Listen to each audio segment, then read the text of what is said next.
صلى عليك الله في عليائه ما صاح داع للأذان وكبرا يا رب صل. السلام علیکم ورحمۃ اللہ وبرکاتہ۔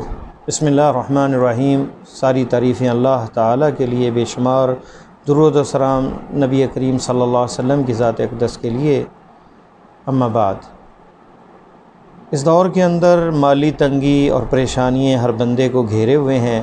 پیارے حبیب صلی اللہ علیہ وسلم کی ایک حدیث ہے، اتنا شاندار آپ نے نسخہ بتایا ہے جس کے اوپر اگرچہ پہاڑ کے برابر بھی قرض ہو اور وہ یہ دعا پڑھے یقین کے ساتھ، صدق دل کے ساتھ، تو اللہ تعالیٰ وہ قرض اس سے ادا کر دیتے ہیں۔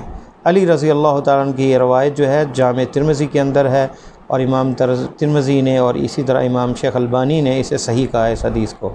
تو اس حدیث میں یہ لفظ ہیں کہ علی رضی اللہ تعالیٰ عنہ کے پاس ایک آدمی آتا ہے اور مدد مانگتا ہے کہ میں اپنے مالک سے آزاد ہونا چاہتا ہوں، تم اس سے تعاون کریں۔ تو آپ نے فرمایا، کیا میں وہ کلمات تمہیں نہ سکھاؤں جو پیارے حبیب صلی اللہ علیہ وسلم نے مجھے سکھائے، اور بتایا کہ اگر جب پہاڑ کے برابر بھی تم پہ قرض ہو تو اللہ ادا کر دیں گے۔ وہ کلمات کیا ہیں؟ اللہم اکفنی بحلالک عن حرامک واغنینی بفضلک عمن سواک۔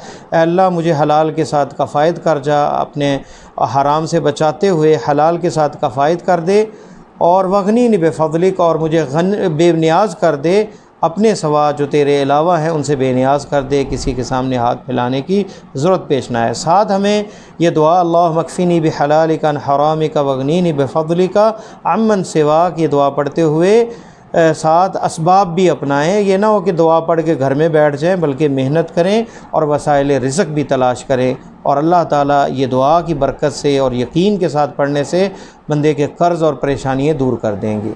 اور اس دعا کو یاد کریں، اللہم اکفنی بحلالک عن حرامک واغنینی بفضلک عمن سواک۔ والسلام علیکم ورحمۃ اللہ۔